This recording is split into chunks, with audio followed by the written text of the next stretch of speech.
Hello मित्रों, આપણે હવે લઈ આવ્યા છીએ ખાંચરનો વિડીયો. બહુ મસ્ત છે. જો ખાંચર એરપ્લેન ક્રેશ વિશે શું બોલ્યું છે એ તમને જાણવા મળશે.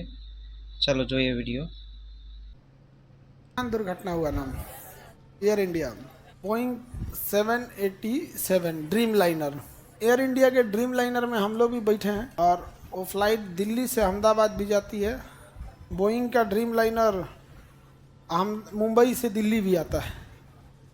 तो कंडीशंस तो ठीक नहीं है अंदर से उसके। अभी चूँकि ये क्या नाम है, अभी इसका कोई रिपोर्ट ब्लैक बॉक्स का आया नहीं है।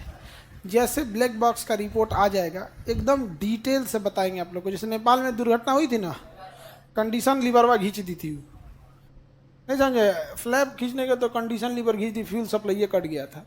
वैसे इसमें क्या हुआ क्या नहीं हुआ तो एक बार देखना पड़ेगा।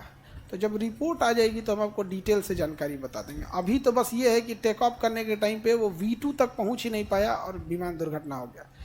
जब वो दौड़ता है ना जहाज रनवे पे, तो जब वो प्रॉपर स्पीड गेन कर लेता है और रनवे आधा से ज़्यादा ख़त्म हो जाती है तो को पायलट बोलता है कैप्टन से कि V1 कि अब ब्रेक नहीं लगा सकते हो, क्योंकि ब्रेक लगाओगी ना तो 80% रनवे ख़त्म हो चुका है, थूर लोगे आगे जाकर, अब एनी हाउ उड़ जाना है। V1 लेके उड़ जाता है। फिर एक सर्टेन हाइट तक 2000 फीट तक पहुंच जाता है। तो 2000 फीट एक सेफ हाइट माना जाता है कि वहाँ पायलट कुछ डिसीजन लेने के लिए है, कुछ गड़बड़ी आती है तो हो जाता है। V2 वहाँ उसके आगे 2000, ये 600 फीट पे पहुँचा था और 600 फीट पे स्टॉल कर गया है। विमान इंस्टॉल किया है। अब इंस्टॉल करने का कारण इंजन फेलियर है या एंगल ऑफ अटैक है, ये दो कारण होते हैं मेन। क्योंकि CCTV वीडियोज़ में पक्षियों का टकराना दिख नहीं रहा है, क्योंकि जब भी पक्षी से टकराता है तो उसकी एक पहचान होती है, इंजन के पीछे से काला धुआं आने लगता है। इंजन के पीछे से किसी तरह का काला धुआं नहीं आया है। तो या तो इंजन फेलियर है या फिर स्टॉल है। स्टॉल क्या होता है कि एक एंगल से ज़्यादा अगर जहाज उड़ जाता है तो फिर इंजन कोई काम नहीं होता है। जैसे मोटरसाइकिल वगैरह दिखेगा, एक लेवल तक झुकेगा तो आप संभाल लेंगे, एक लेवल से ज़्यादा झुक गया तो कितना शक्तिशाली अब नहीं संभलेगा, उसी कहेंगे स्टॉल। अब ये स्टॉल हुआ है ये तो दिख रहा है। अब इंजन फेलियर की वजह से स्टॉल होकर गिर गया तो इंजन फेलियर हो गया, पावर सप्लाई खत्म हो गया। और नहीं तो अगर एंगलवा ज़्यादा उठा देता, 10 से 15 डिग्री के बीच में उठाता है वो, 10 से 15 डिग्री, तो कई बार ज़्यादा उठ जाएगा ना, गिरने लगता है।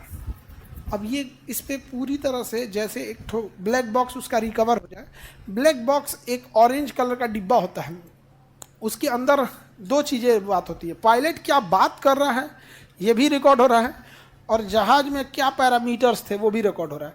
मतलब उसके क्या इंस्ट्रूमेंट में कितना फ्यूल था, कितना वजन था, कितने लोग थे, क्या था, सारा चीज़ उसमें रिकॉर्ड होता है। उसको निकाल जब लिया जाएगा तब पता चलेगा एग्जैक्ट में कि क्या हुआ था। लेकिन बहुत खतरनाक है।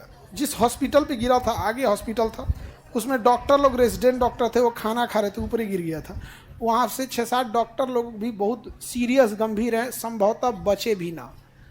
मतलब हमको जब तक सूचना थी बहुत सीरियस थे वो लोग, और मतलब जिस लेवल के सीरियस थे तो शायद उसमें से भी 6-7 डॉक्टर ना बच पाए, इतने ज़्यादा सीरियस थे। विमान दुर्घटना में सबसे बड़ा कारण चोट लगना नहीं होता है, विमान दुर्घटना का सबसे बड़ा कारण होता है आग लगना। उस जहाज में 1.5 लाख लीटर फ्यूल था, 1.5 लाख लीटर। आपके पानी टंकी के ऊपर 1000 लीटर की पानी टंकी होती है छत के ऊपर, और उसमें पेट्रोल कितना, फ्यूल कितना, 1,40,000 लीटर, यानी 1.5 लाख लीटर फ्यूल था। तो इतना फ्यूल होता। ब्लैक बॉक्स नहीं जलता, उसको उतना मजबूत बनाया जाता है, ना पानी में सड़ता है, ना जलता है, ना टूटता है, ना फूटता है ब्लैक बॉक्स। अब ब्लैक बॉक्स को जहाज के पीछे रखा जाता है, और जहाज का पिछला हिस्सा देखना अभी भी सेफ है, उसका अभी भी पड़ा हुआ है, जो बिल्डिंग के बाहर अटकल है। हाँ, समुद्र में गिरता है तो भी बचा रहता है, नहीं खुलता नहीं। उसके अंदर 1 महीने तक की बैटरी होती है, बीकन साउंड देता है। आग उग लगने का नहीं, समुद्र में गिरता तो आग नहीं लगता। बचे तो साबरमती के सामने नदी था एक तो, उतना टाइम नहीं देता है ना।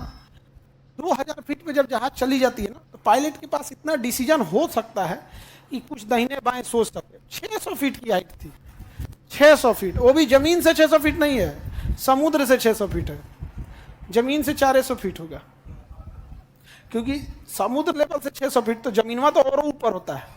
एयरपोर्ट उस जमीन पे भी सबसे ऊंचा बनाया जाता है, तो समुद्र तल से 600 फीट था।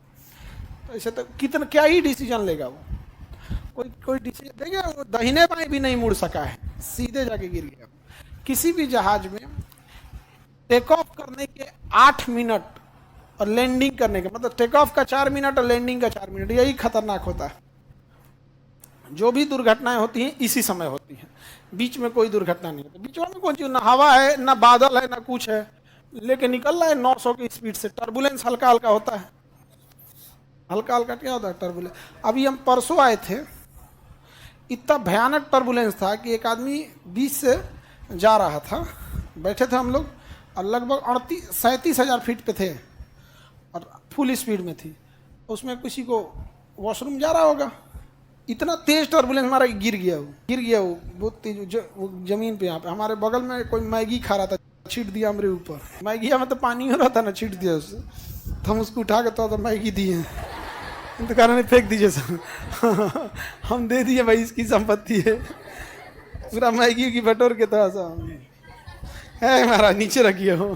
अब मेरा मैगी थोड़े था कि हम रख लें। चलिए अब हम लोग यहाँ देखते हैं, इस पर डिटेल बता देंगे आप लोग से, पूरा डिटेल से बता देंगे, जैसे ब्लैक बॉक्स रिकवर हो जाएगा एकदम इत्मीनान से।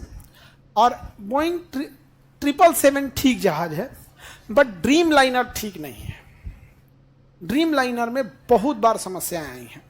मोदी जी का जो जहाज है वो 777 है, और बोइंग में 3 मॉडल बोइंग का फेमस है। सबसे विश्वसनीय है 777 और 787, यही गिरा है, इसी को ड्रीम लाइनर कहते हैं। एक 747, ये अमेरिका के राष्ट्रपति यूज करते हैं, इसमें 4 गो इंजन है। अब बोइंग 737 ये सबसे ज़्यादा है, ये उतना नहीं उड़ गिरा है। बोइंग 737 ये पटना में भी यही आती है, दिल्ली में भी यही, ये ज़्यादातर ये होती है। इसमें भी एक ठो है मैक्स, ये खूब गिरा है। तो बोइंग के ये 2 जहाज़ों पे हमेशा सवाल उठे हैं, इसकी विश्वसनीयता के ऊपर। मैक्स तो 2 महीना में धाए गिरा था, भारत सरकार ने रोक लगा दिया था, 777 मैक्स पे नहीं उड़ना है। और इंडिया में मैक्स में था, जब हम न्यूज़ पढ़ रहे थे ना, तो हम लोग मैक्से में बैठे थे। इंडिया में भी 30-40 गो है बोइंग 737 मैक्स। तो उसके बाद तो हम लोग टिकट जब कटाते हैं तो ध्यान रखते हैं कि जहाज ज़्यादातर एयरबस का हो। अब बोइंग में आदमी थोड़ा सा कतराता है इस सबसे, क्योंकि सेफ्टी मानकों में बोइंग आजकल बहुत खिलवाड़ किया हुआ है। अमेरिका से के बदले वो चाइना से पार्ट पुर्जा मंगा कस रहा है। और बोइंग के एक कर्मचारी ने कहा था कि जो अभी गिरा है ना 787 का जो ड्रीम लाइनर, तो बोइंग के एक कर्मचारी ने कहा था। तो તમને વિડીયો કેવો લાગ્યો લાઈક કરતા જજો, સબસ્ક્રાઈબ કરતા જજો, અને આગળનો વિડીયો ફરીવાર આવશે જોતા રહેજો।